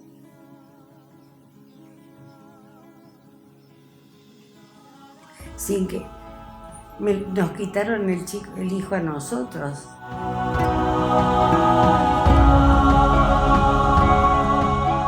Porque yo luché muchos años por el tratamiento psicológico y no lo conseguí. Entonces me dijeron: mire señora, no lo van a poder recuperar por más que usted quiera, porque dice, no lo van a recuperar. No le van a recuperar. Si hubiera sido hasta los 10 años, podría haber habido un poquito de recuperación. Pero de los 10 años en adelante no se recuperan más. A los 10 años justo, chicos, 10 años justo, empezaron los suicidios.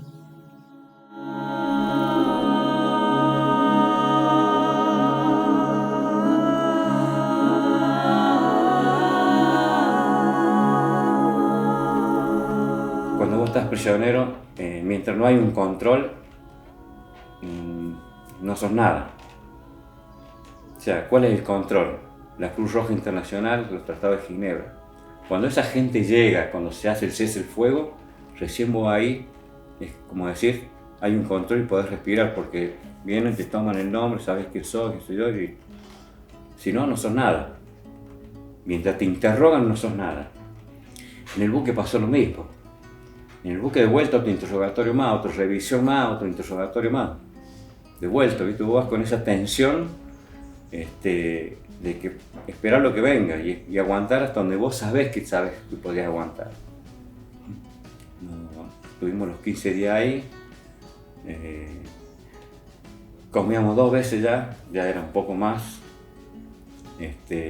Y así los 15 días hasta que bajamos en Puerto Madryn, que nos enteramos porque paró el buque, que se había llegado a una negociación, y el 14 de julio hizo puerto en Madrid, tipo 5 de la mañana que abrió porque estaba oscuro, todavía estaba amaneciendo. Y ahí empezamos a bajar. Y más, me sorprendió porque nos pagaron 9 libras como prisionero de guerra. Llegamos a Ezeiza el 14, al otro día nos avisan de la guardia que estaban los familiares nuestros. Ahí nos pudimos ver estaba mi papá, mi mamá, mis hermanos, todos estaban ahí. La verdad que mirá, yo me acuerdo porque mi mamá me tocó, me agarró, me tocaba por todos lados, ¿viste? Como diciendo, si estaba entero. Bueno, mis hermanos pasaron.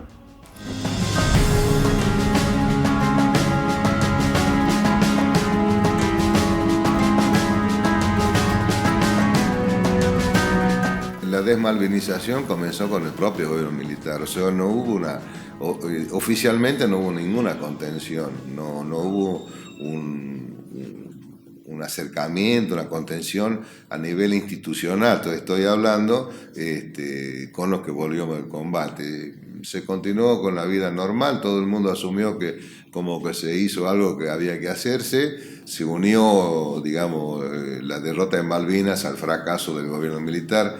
Y entrando en esa bolsa los veteranos, que los veteranos fueron realmente por las Malvinas, no por la Junta Militar. Pero tiene una explicación, nosotros no somos Norteamérica, ni Alemania, ni Francia, ni ninguno de esos países que viven en guerra. Acá no sabíamos lo que era. Pasó muchos años para que se empezaran a dar cuenta que algo pasaba con los veteranos de guerra. Sufrir los mismos embates que sufrimos todos los que estuvimos en la guerra, o sea, luchar por cosas que nos correspondían y que lamentablemente el Estado no las brindó, principalmente la atención o la contención psicológica para con todos nosotros. Eso era muy importante y no lo tuvimos. A mí me pasó, por ejemplo, acá en Córdoba, yo estuve trabajando en forma independiente para ellos y era un excelente trabajador, entonces decidieron que integrara el staff de acá. Pero para eso tenía que pasar por una serie de revisaciones médicas y todo eso. Bueno, me revisaron todo y hubo una oportunidad de que me atendió un médico clínico, me dio toda una planilla, me preguntaban las enfermedades que tenía desde chico, si había tenido accidentes, quebraduras, operaciones, qué sé yo. Y había una pregunta que decía si yo había tenido alguna vez tratamiento psiquiátrico. ¿Por qué? Entonces puse sí, lo tuve y expliqué el por qué. Me mandaron llamar después y dice, mire, está todo perfecto, está todo muy bien, dice, pero no va a poder ser que entre usted acá. Bueno, está bien, digo. ¿Puedo saber por qué no puedo entrar? ¿Quiere que le dé un consejo? Me dice. Cuando usted vaya a solicitar trabajo, no diga que estuvo en Malvinas. Fue como que metió el dedo en una herida. Le dije, el único orgullo que tengo en mi vida es el de haber ido a Malvinas. y usted quiere que diga que no. ¿Por qué? Digamos, ¿por qué sucede eso? Porque todos les hemos tenido miedo en algún momento, ¿no? Incluso los propios psiquiatras o profesionales, ¿no? A veces la familia tenía miedo también de escuchar el horror, ¿no?, que podían haber vivido. Entonces, bueno, y también, como te decía, por una decisión política, ¿no? De decir, bueno, de eso no se habla. Hace poco me decía un paciente que se presentaba para conseguir un reconocimiento, ¿no?, que eso también es lo que más les afectó, ¿no? Ese sería como dice François Dabois, como el golpe, como un segundo golpe, ¿no? Esto del no poder escuchar, bueno, pero eso pasó hace mucho tiempo, ¿no? El decir, bueno, eso es de hace años. Para ellos, ese trauma no ha tenido resolución, no tiene fin.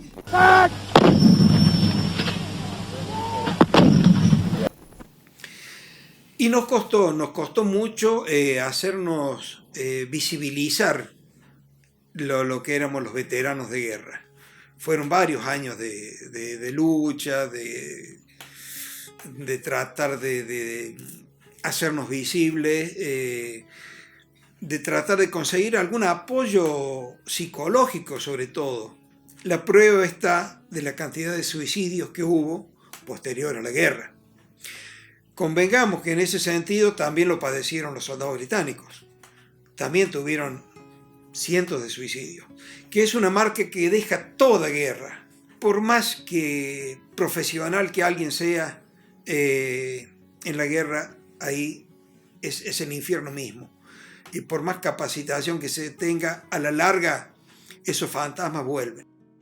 Yo creo que dentro de todo la gente no lo hizo por maldad, porque yo recuerdo que nadie quería preguntarme del tema. Yo lo hablaba sin ningún problema, pero nadie me quería preguntar el tema. No, ¿para qué vamos a recordar esos momentos difíciles? Cuando en realidad lo que queríamos era poder gritar lo que nos pasaba y lo que habíamos vivido. Si bien un profesional militar se prepara, uno nunca sabe cómo va a reaccionar ante determinadas situaciones. A veces la teoría nos pasa a nosotros, ¿no? Uno puede estudiar mucho y el encuentro con un paciente es un fenómeno nuevo y único. Creo que sí, obviamente ha generado efectos el volver de Malvinas en lo que hace lo que fue en los procesos de reinserción, tanto familiares como sociales. Y en esto de cómo uno se defiende de lo que desconoce, la rápida estigmatización, ¿no?, de los locos de la guerra, ¿sí? Generalmente la sociedad tiende a estigmatizar aquello que desconoce o aquello que teme. Es como una respuesta defensiva. Entonces, a poner esos estigmas, creo que tampoco favoreció un proceso adecuado para esos jóvenes o adolescentes que terminaban de hacer el servicio militar y volvían a una vida de la cual ellos habían sido sustraídos 70 y pico de días, y cuando volvieron vieron que todo el mundo estaba normal, que acá la Argentina tenía un ritmo de vida normal, y ellos venían de una guerra en el sur, en un ambiente totalmente inhóspito y adverso.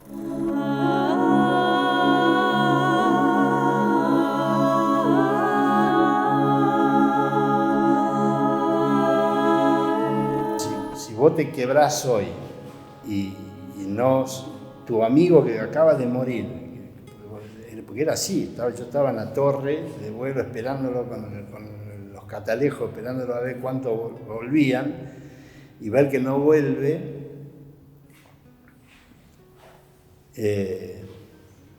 entonces,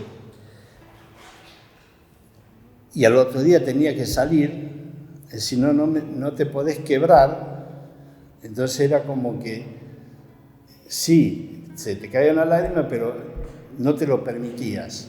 Entonces había que ya está, mañana me toca a mí. Conocí a la esposa, la novia, la esposa, conocí a los hijos. Yo en ese caso yo estaba soltero, pero había muchos de mis amigos que estaban casados con hijo bebé, señoras, esposas que quedaron embarazadas y viudas. Entonces cuando uno vuelve, a mí me costó mucho eso, en reencontrar esa parte de la vida de mucho dolor, porque encontrarse una viuda con un bebé en el cochecito, o los chiquitos huérfanos de los padres que quedaron en Malvinas. Entonces eso me duele enormemente, me costó mucho superar eso. Yo no quería hablar con las viudas, no quería encontrarme, me lo evitaba, así. Pensaba que tal vez ellas necesitaban la que más ayuda necesitaban, de compañía, de contención. A veces uno se negaba a encontrarse porque yo también estaba, uno no estaba con la fortaleza como para darle ánimo a esa persona. A mí ya de ver de imaginarme ese cuadro me destrozaba a mí. Entonces, más que uno venía también golpeado. ¿Por qué me decía? ¿Por qué se te caen las lágrimas? Porque cuando yo tendría que haber llorado, yo no podía llorar. No pude hacer ese duelo. Entonces lo haces después, a destiempo. Entonces decís, ¿qué le pasa? Está loquito, después llora de solo estar. No estoy ni loquito ni nada, pero cuando te memorizas eso.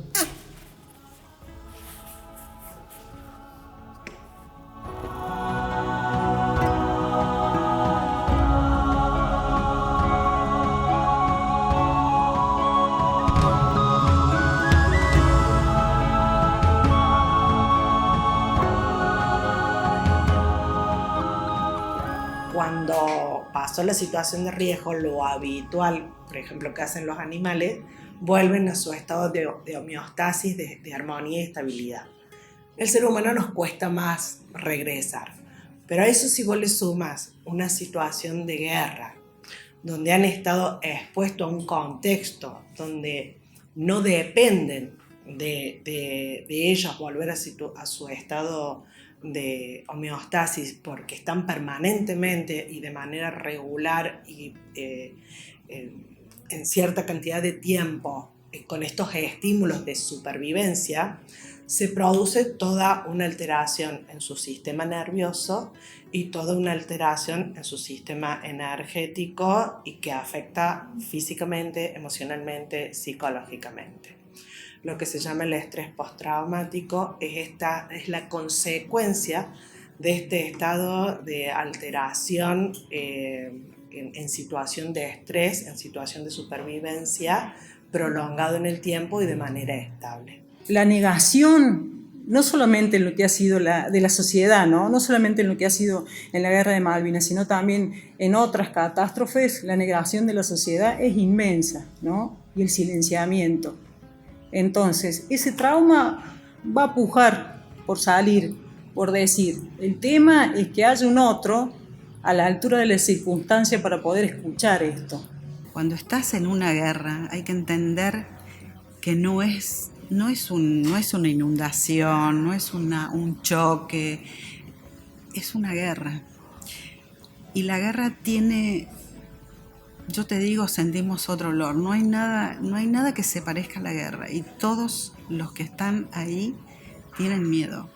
Yo recuerdo que los que llegaban eran jóvenes, entre, 18 o 19 años. Es algo que no lo puede el ser humano, no puede soportar eso. No puede soportar lo que es una guerra. Terminó, derrota. Y bueno, la gente creo que lo entendió, los que hoy en sus casas sufren la ausencia y la silla vacía de los que quedaron allá, de los 649 héroes que quedaron en las islas. Creo que en ese momento no nos dábamos cuenta.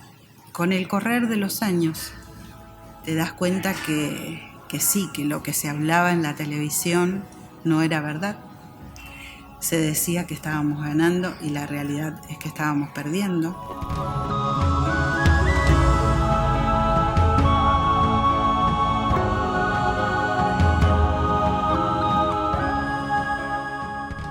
En ese momento, en los medios, cuando estaba la dictadura, había mucho control y había mucha censura. Por ejemplo, yo en la radio, por ejemplo, pasaba mucha música, etc. Y bueno, se prohibió la música en inglés. Ahí me permitió entrar a sacar de mi discoteca, ¿no? Música francesa, podíamos poner música francesa, italiana, por ejemplo, portuguesa, pero no inglesa, estaba prohibido. Siempre hubo, desde que asumió el desgobierno militar del 76, siempre hubo censores del comando. Como también así, siempre hubo directivos de medios de comunicación que se allanaban a esa censura. Había un manual de estilo que imponían los militares y había que respetarlo. Montonera no podía ponerlo con mayúscula, los enfrentamientos tenían que pasar primero por el comando para que se publicaran. Y por ahí el periodista, en uso de su libertad de expresión, decía cosas, pero después salían otras, porque pasaban por un filtro siempre. Había un control, una censura en el gobierno militar. De hecho, que cuando viene la guerra, la información de guerra en cualquier guerra es una información estratégica. Y aquí, digamos, las fuentes de información que teníamos todos era la que provenía de el Estado Mayor Conjunto, que concentraba todo el tema de la información, y las fuentes que venían de 3 periodistas, que no se permitió el ingreso de periodistas a las islas, solo ingresaron 2 periodistas de la Agencia Oficial de Noticias TELAM y un periodista de ATC, Canal 7, que era el canal oficial, que ellos enviaban la información a través de los aviones militares que salían de las islas y llegaban al continente, información que yo te diría que hasta el ataque del 1 de mayo, que la aviación inglesa ataca el aeropuerto de las Malvinas. Mayor Rusticini, usted estuvo aquí cuando comenzó todo. Sí, señor. ¿Qué sucedió? Bueno, aparentemente 2 aviones Harrier de la Royal Navy nos atacaron, hicieron un reguero de bombardeo en sentido transversal de la pista, no longitudinal. Y de acuerdo a lo que pude recorrer yo, encontré 8 cráteres de bombas en la zona, digamos, noreste de la pista. A partir del 1 de mayo, creo que el control de ellos fue absoluto, no tuvieron más dominio tampoco, eran medios oficiales de hecho, pero enviaban información y esa información era retenida, digamos, por el gobierno militar y no difundida. Todo el aparato fue un aparato propagandístico, digamos, sensacionalista. Los 3 grandes canales de Buenos Aires, el 11, el 9 y el 13, estaban cada uno en manos de una de las fuerzas militares. Las radios, salvo Radio Rivadavia, te diría, estaban intervenidas. Y el mensaje global, imagínate a nosotros en el interior del interior, seguíamos esas fuentes, no teníamos ninguna fuente directa de información. Y era, digamos, si ves el diario del 14 de junio, los títulos del diario del 14 de junio, y nosotros estábamos ganando la guerra hasta ese día. No podíamos creer que se hubieran rendido las tropas argentinas cuando nosotros estábamos viendo que nuestras tropas le estaban infligiendo daños importantes, digamos, a los ingleses.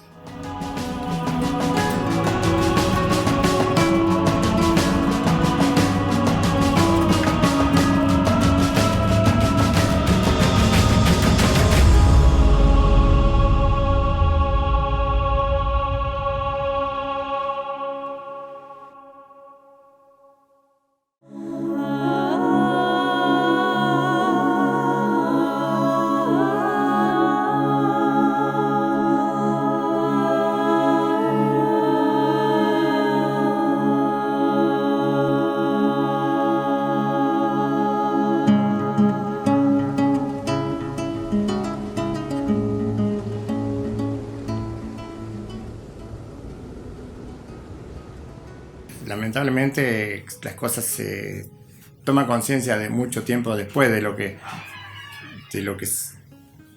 que fue, por ejemplo, Malvinas. Como que por mucho tiempo fue mala palabra o quedó como sepultado, ¿no? Inclusive nosotros mismos.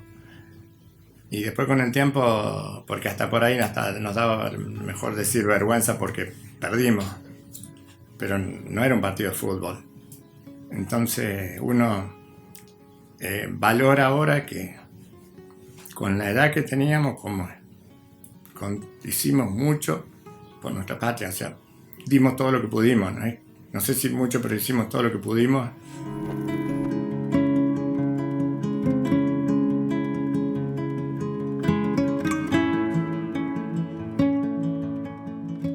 Trato de no guardar rencores porque no es bueno y bueno, cierto tiempo por ahí uno a veces queda cierto recelo, esas cosas, pero no, hay muchos de mis compañeros que tratan con veteranos ingleses y creo que han pasado la misma situación prácticamente que nosotros, ¿no? Así que la guerra pasó y bueno, somos todos humanos y bueno, lamentablemente, o sea, no deberían existir las guerras, ¿no? Pero tendría que haber el diálogo primero. Pero bueno, hoy puedo decir con orgullo que defendí a mi patria, más allá de haber hecho mucho poco, ¿no?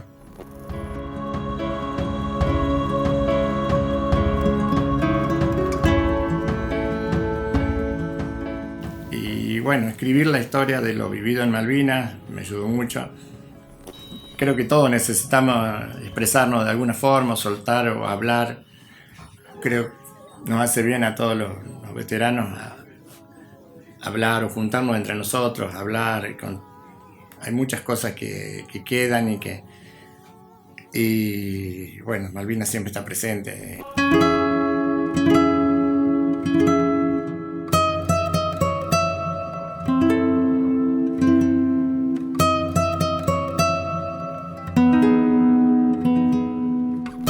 Nunca entendí por qué dentro de la fuerza, durante la guerra, la enfermería se olvidó, la función de la enfermera, las únicas mujeres que estábamos ahí atendiendo a los heridos que llegaban de ese infierno. ¿Por qué se las olvidó? ¿Por qué se las ocultó? ¿Por qué se las desvalorizó? Porque vos fíjate que hay médicos reconocidos, hay pilotos reconocidos y sin embargo las enfermeras que estábamos atendiendo a los heridos a la par del varón fue olvidada, fue ocultada, o sea, estuvimos en todo momento y sin embargo ahora 40 años, 2 que tuvimos que hacerle juicio al Estado porque si no, no nos reconocían.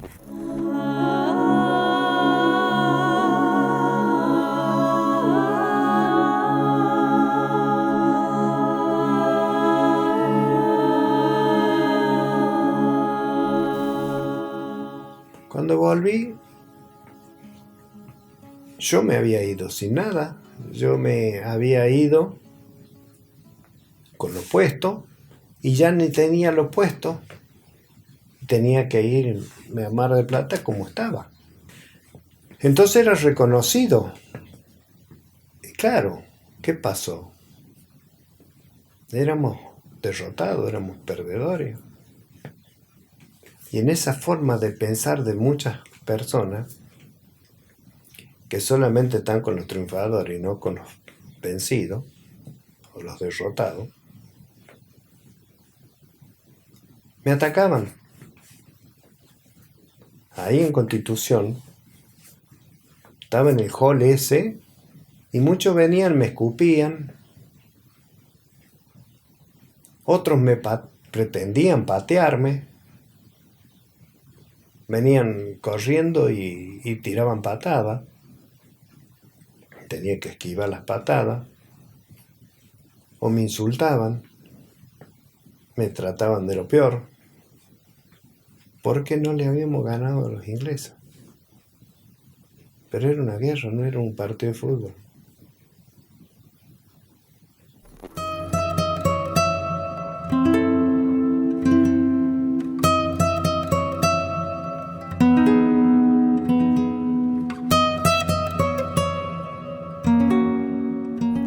Pero no es todo malo. Yo me acuerdo que me llegué a Mar del Plata y tenía que ir a la base. Entonces empecé a caminar y una señora que venía por la vereda, pero enfrentado conmigo, me vio caminando y me dijo, ¿a dónde van? Me preguntó primero. Le dije, voy a la base naval. ¿Necesita, dice, dinero?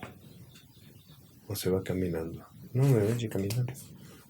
No, dice, no. Y agarró plata y me dio. Y con eso yo me fui a la base. O sea, por eso digo, no son todos malos a veces.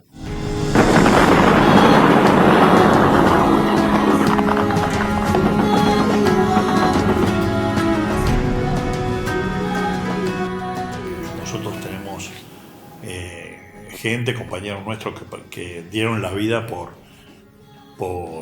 esa causa, y yo diría,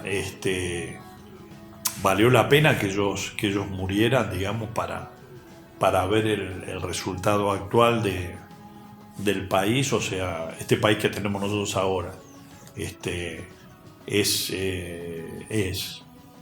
un buen producto de que esa gente haya muerto, haya dado la vida, ¿viste? Para que ahora estemos así en este escenario. Y bueno, yo creo que lo que hay que cambiar un poco es eso, ¿no? De reconocer esos valores y ahora todos los que están actuando en la escena nacional se pusieron un poco la escarapela para todos sus actos, ¿no? Para medirlo con la misma con la misma pasión y la misma entrega con la cual esos que cayeron, digamos, lo hicieron.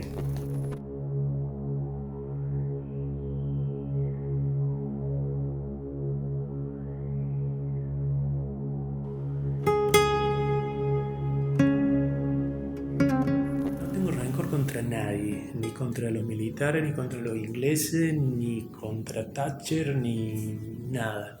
Nada. Lo que me tocó vivir, me tocó porque fue mi destino, un agradecido porque volví y lo viví, y fue una experiencia extraordinaria, lo puedo decir porque volví. El dolor más grande, la pérdida de mis compañeros, que eso no lo voy a superar nunca. Sí. No reniego de lo que me pasó y cada vez me siento más orgulloso de lo que me pasó. Nos tocó perder. Yo siempre digo, en la vida se gana y se pierde, es lindo cuando ganas, pero cuando perdes y pusiste lo mejor, es bueno.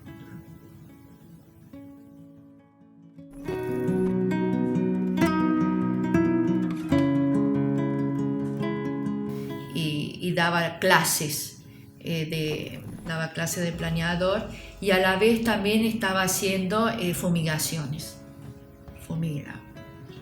Acá hizo en el norte, y después donde después fallece, acá en Calchín, fumigando.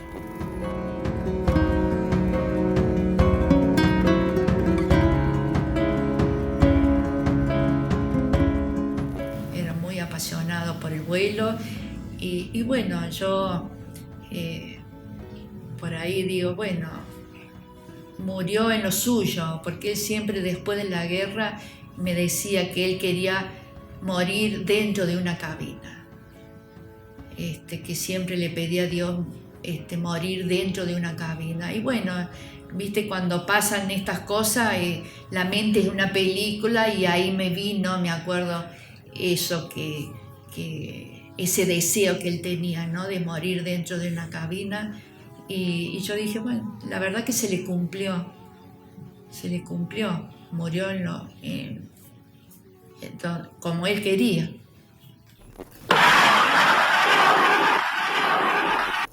I just think that really I don't think we should have done it.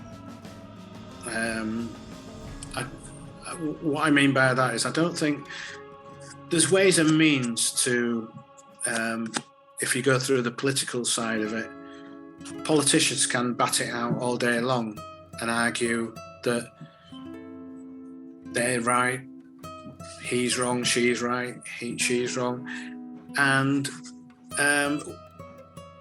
when you look at where the Falkland Islands are in respect to Argentina, well then Argentina could say, yes, they're only 400 miles away. We've got legitimate right to it. But I think if you look at the history, of how many people have been on the islands and have occupied it, I think the British have been there longer than anybody else. And then you see they've got that right to be there, but then you've got a right to dispute it, and that's what was happening. But I think at the time it was an invasion, wasn't it? It was you could class it as an invasion, but who's right and who's wrong? The Argentines feel it's theirs. That's fine. If that's what they think, that's fine. Brits think it's theirs. That's fine. I don't have anything. I was sent. My job at the time was to sit on a ship and to fire a gun.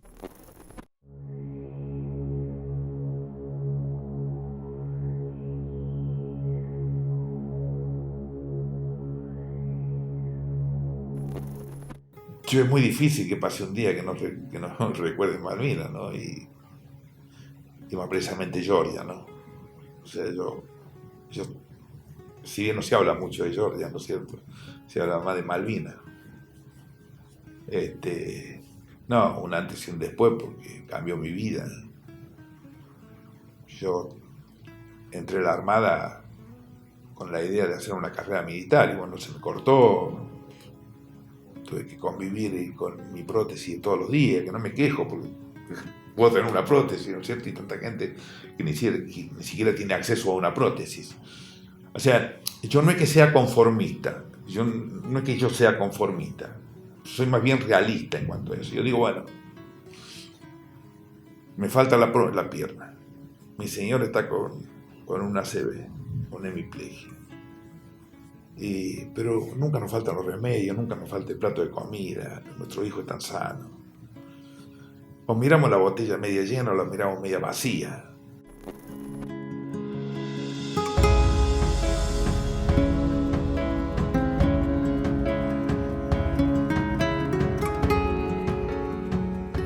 Yo ya, después de Malvinas, por ejemplo, formé una familia y sin embargo mis hijos hoy en día, que ya son grandes, están orgullosos de lo que fue su padre. No lo vivieron, pero bueno, ellos saben quién soy yo y ellos están orgullosos de eso. O sea, y a mí, a ver, especialmente, ¿qué fue lo que me dejó? El gran orgullo de haber sido un granito de arena dentro de la historia argentina. Eso fue lo que me dejó.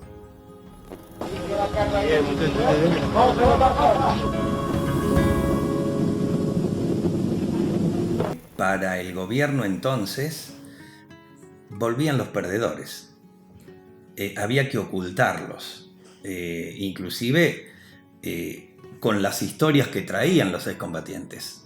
Yo traté luego, años después, el tema de Malvinas y tuve la oportunidad de hablar con excombatientes y esta sensación de sentirse ocultados, de sentirse despreciados y que el pueblo hiciera la maduración posterior que llevó años de decir la guerra fue una aventura militar, fue una locura, fue la peor decisión que tomó la Argentina porque Argentina ya estaba en Malvinas. Se llevaba, había contacto, había vuelos, los isleños eran traídos a ser atendidos en los hospitales de la Argentina, los jóvenes isleños venían y estudiaban en Argentina, en un colegio inglés en La Cumbre y en un colegio inglés en Buenos Aires. Y fíjate la paradoja, esa generación de jóvenes que vinieron a estudiar a la Argentina son los que después de la guerra se hacen cargo prácticamente de la conducción, son elegidos, digamos, para integrar la Asamblea Legislativa y el Consejo Ejecutivo, y son los que impiden el ingreso de los argentinos y son los que postulan esta necesidad de generar en Falkland Island un estado independiente. Ellos creían que los ingleses eran estúpidos y que nos iban a dejar hacer. Por eso que venga el Principito, así no fue. Fue un error tremendo. Para ellos, ¿no?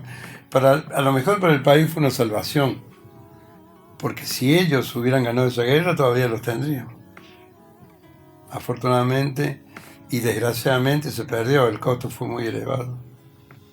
En todo sentido, ¿no? Económicamente, políticamente, geográficamente, todo perdimos.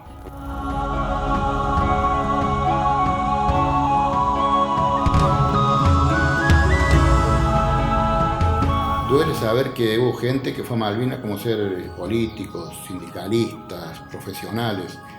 Se dieron el gusto de tomar un avión y ir a Malvinas a brindar por lo que estaba pasando y a comprar souvenirs, ¿no? Que están en la foto de esto también. Y esa misma gente, políticos más de todos, sindicalistas, después del 14 de junio fueron los primeros en darnos la espalda, ¿no? Duele saber que hoy día todavía sigue, 40 años, sigue todavía el rechazo de muchos, ¿no? Yo siempre digo o pongo en el Facebook que no somos reconocidos. Y me saltan, no, Víctor, sabes que nosotros reconocemos a los veteranos, reconocemos la causa, pero ese nosotros es un número ínfimo del pueblo argentino que realmente está empapado de lo que fue Malvinas y que valora lo que se hizo en Malvinas. La mayoría sigue con el pobre chico y pobre soldado y murieron de hambre. Que eso, como te decía antes, eso nos humilla en vez de... No nos sentimos reconocidos por eso. El reconocimiento... Yo siempre digo, para que haya reconocimiento tiene que haber conocimiento de lo hecho. Y son muy poquita la gente que realmente se empapa en el tema y conoce a fondo cómo fue Malvinas.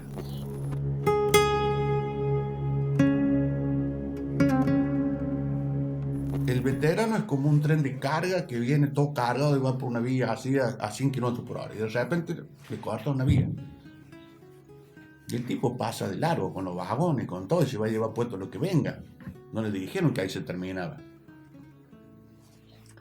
Entonces le digo, tenemos que hacer como que es una misión de combate lo que hacemos. Como que vamos a la escuela, es la misión nuestra. Ya no son fusiles, no son balas, son libros, lápices, qué sé yo, y vamos a ir y llevamos y ayudamos en las escuelas. Y bueno, se prendieron ellos y empezamos así a ir. Ahí decidimos trabajar y después un día, por un problema que había dentro de la misma Unión de Suboficiales, había gente que quería venir con nosotros, que no eran veteranos de guerra, que eran civiles. Entonces decidimos hacer una asociación que se llama la Malvinas por Educación, y fue la primera asociación, y creo que es la única que hay en el país, donde el estatuto dice que no es condición ser veterano de guerra para ser presidente o miembro de la comisión directiva.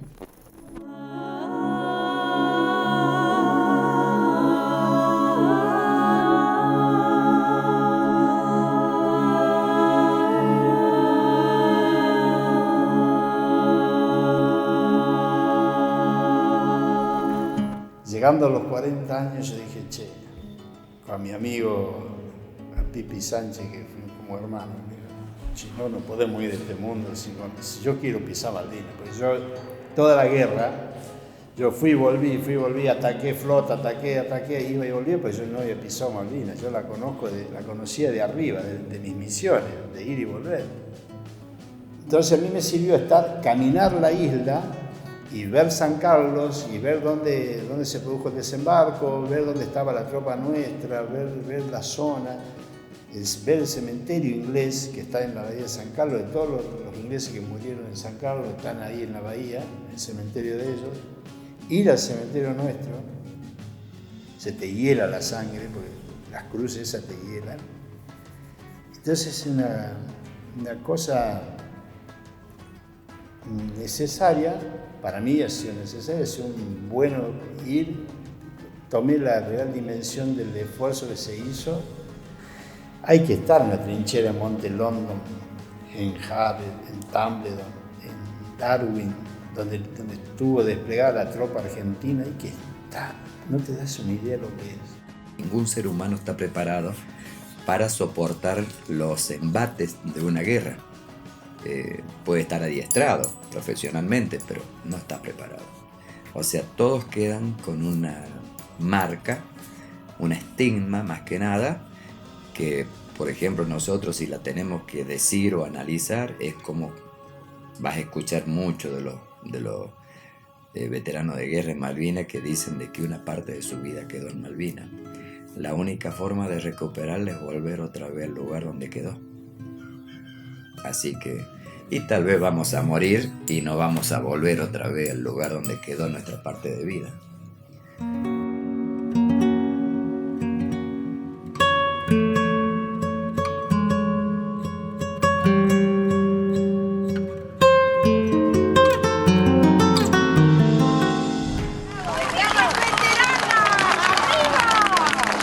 ¡Vamos las enfermeras!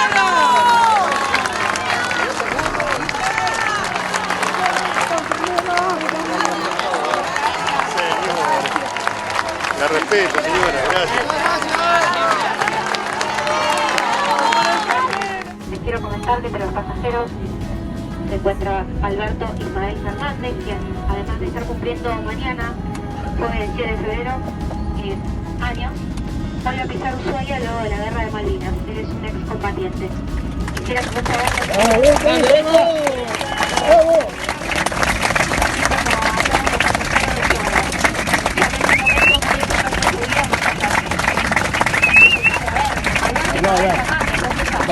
Parate, parate.